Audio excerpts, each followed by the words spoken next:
प्यारे बच्चों, आज हम अध्ययन करेंगे शब्द विचार। अब तक हमने जाना हिंदी वर्णमाला में 2 प्रकार के वर्ण होते हैं, स्वर और व्यंजन। फिर हमने उनके भेद व उनके उच्चारण स्थान के बारे में अध्ययन किया।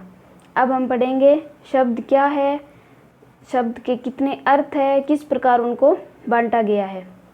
जैसा कि हमें पता है, वर्ण जो है वो भाषा की सबसे छोटी इकाई है।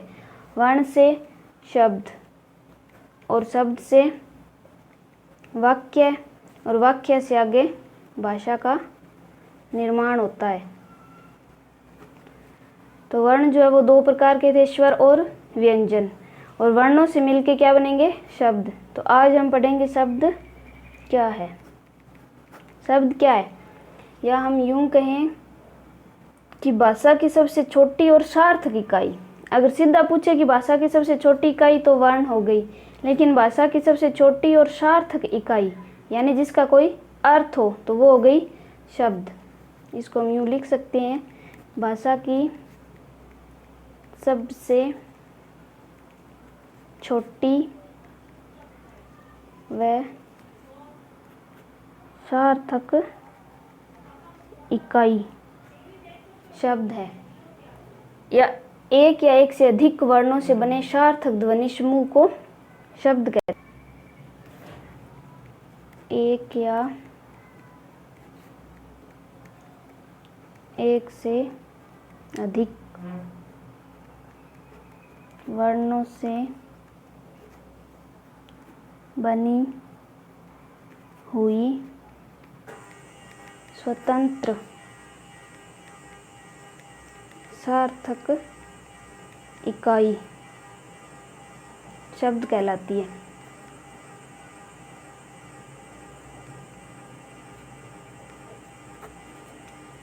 यानी एक या एक से अधिक वर्णों से बनी हुई स्वतंत्र सार्थक इकाई शब्द कहलाती है। सार्थक मतलब जिसका कोई अर्थ होना चाहिए, या तो वो एक वर्ण से बनी हुई होगी या एक से अधिक वर्णों से बनी हुई होगी इकाई, लेकिन सार्थक इकाई होगी वही शब्द कहलाएगी। जैसे एक वर्ण से अपने लिखते हैं न, इसका क्या अर्थ होता है, नहीं, तो ये क्या है, सार्थक इकाई है।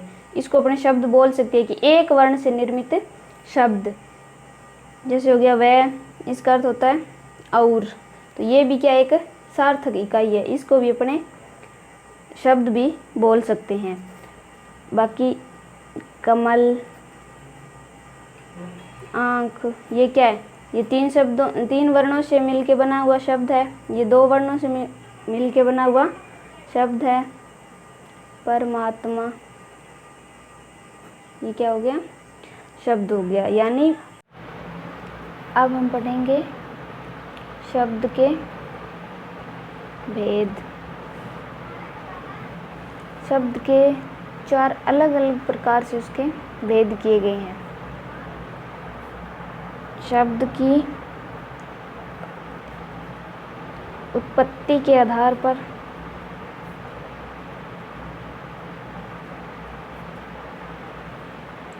फिर है शब्द की रचना के आधार पर,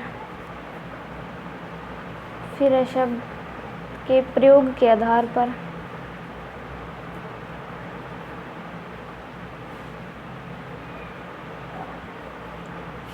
फिर है अर्थ के आधार पर। इन 4 प्रकारों से शब्द को बांटा गया है। तो आज हम शब्द की उत्पत्ति के आधार पर इसके भेद पढ़ेंगे, 5 प्रकार के। नंबर 1 है तत्सम शब्द, फिर है तद्भव,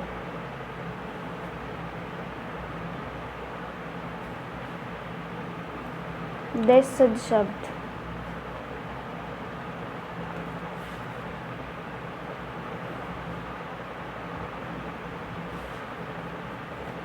विदेशी शब्द और है संकर शब्द। अब हम पढ़ेंगे तत्सम शब्द क्या है।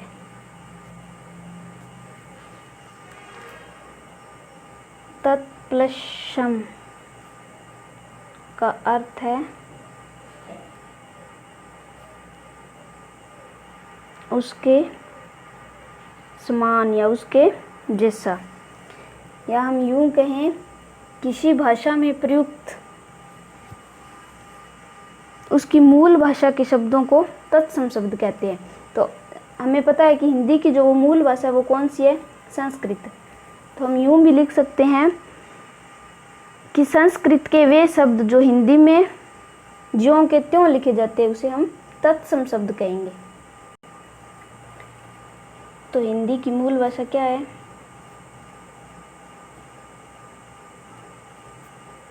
मूल भाषा हो गई संस्कृत। तो हम यूं कहेंगे संस्कृत के वे शब्द जो हिंदी में ज्यों के त्यों, यानी उनका जो रूप है वो परिवर्तित न होके जैसे के तैसे, जैसे वो संस्कृत में लिखे जाते हैं वैसे हिंदी में प्रयुक्त होते हैं। हिंदी में ज्यों के त्यों प्रयुक्त होते हैं, उन्हें तत्सम शब्द कहते हैं। यानी तत्सम का अर्थ है उसके समान, यानी संस्कृत के वे शब्द जो जैसे संस्कृत में लिखे जाते हैं उसी प्रकार हिंदी में लिखे जाते हैं तो वो तत्सम शब्द कहलाते हैं। जैसे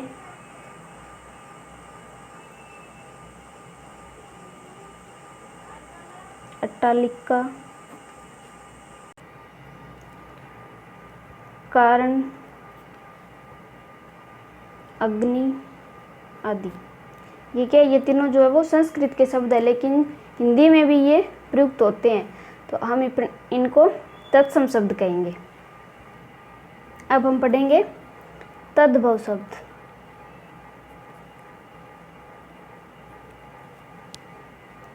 तद्भव शब्द कौन से है, यानी संस्कृत भाषा के वे शब्द जिनका हिंदी में रूप परिवर्तित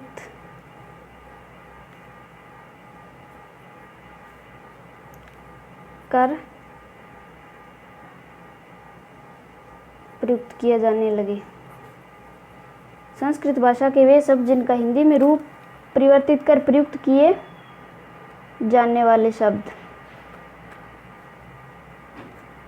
तद्भव शब्द कहलाते हैं।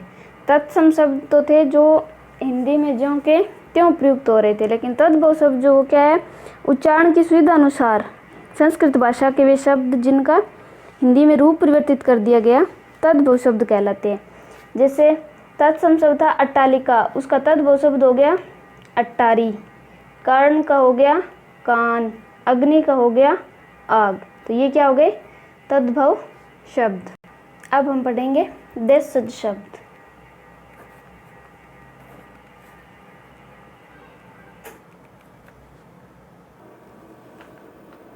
किसी भाषा में प्रयुक्त क्षेत्रीय शब्द जो समय, परिस्थिति एवं आवश्यकता अनुसार क्षेत्रीय लोगों द्वारा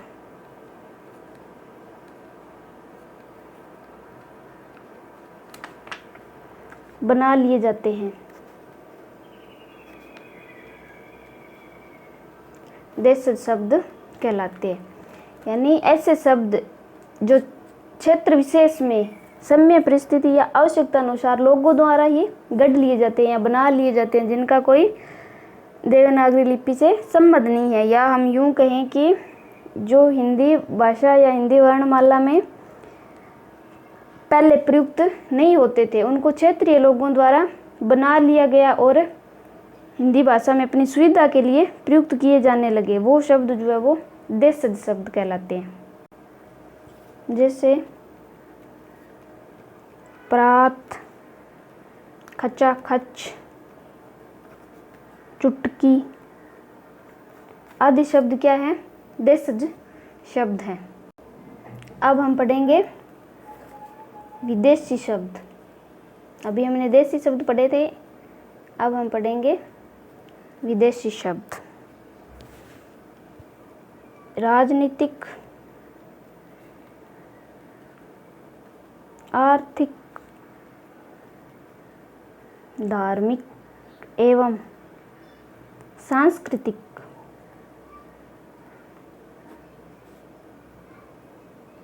कारणों से किसी भाषा में अन्य देशों की भाषाओं के शब्द भी आ जाते हैं, उन्हें विदेशी शब्द कहते हैं। यानी अपनी हिंदी भाषा में जो चाहे राजनीतिक कारण हो, आर्थिक कारण हो, धार्मिक या सांस्कृतिक कोई भी कारण हो, लेकिन अपनी हिंदी भाषा जो है उसके अंदर बहुत सारी विदेशी भाषाओं के शब्द भी शामिल है, तो उन्हें हम क्या कहेंगे? विदेशी शब्द। जैसे टिकट, दीवार, दुनिया, तमाशा, चाय, कमीज आदि अनेक शब्द हैं जो विदेशी भाषाओं के शब्द है, लेकिन अपने हिंदी में प्रयुक्त होते हैं। हिंदी में अंग्रेजी भाषा के, अरबी भाषा के, फारसी भाषा के, पुर्तगाली, तुर्की, फ्रेंच, चीनी, डच, जर्मनी, तिब्बती, रूसी और यूनानी भाषा से अनेक ऐसे शब्द हैं जो अपने हिंदी में प्रयुक्त होते हैं। आगे हम पढ़ेंगे संकर शब्द। संकर का मतलब होता है मिश्रित। हिंदी में वे शब्द जो दो अलग अलग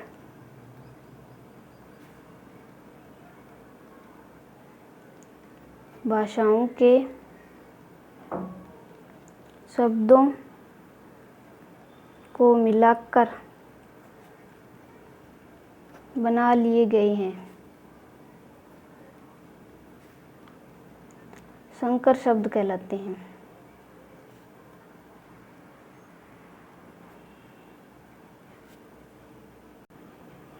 यानी एक जैसे विदेशी शब्द थे कि अनेक भाषाओं से हिंदी में शब्द आ गए, तो वो तो हो गए विदेशी शब्द।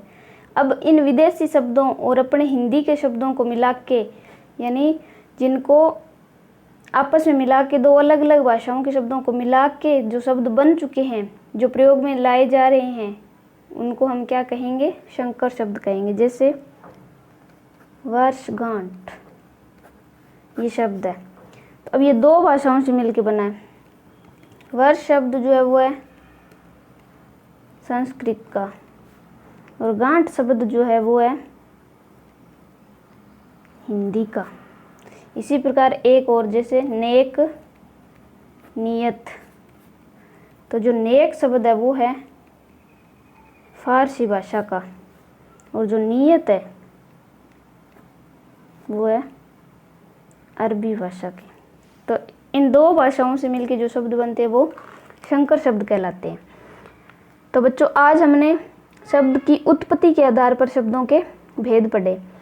शब्द की उत्पत्ति के आधार पर 5 प्रकार के शब्द बताए गए हैं। तत्सम शब्द, तद्भव शब्द, देशज शब्द, विदेशी शब्द और संकर शब्द। तो आशा करते हैं आपको ये वीडियो अच्छा लगा हो, और जिस प्रकार भी आप तक ई लर्निंग कंटेंट पहुंच रहा है, इसके माध्यम से आप अपने अध्ययन को जारी रखें। जय हिंद, जय भारत।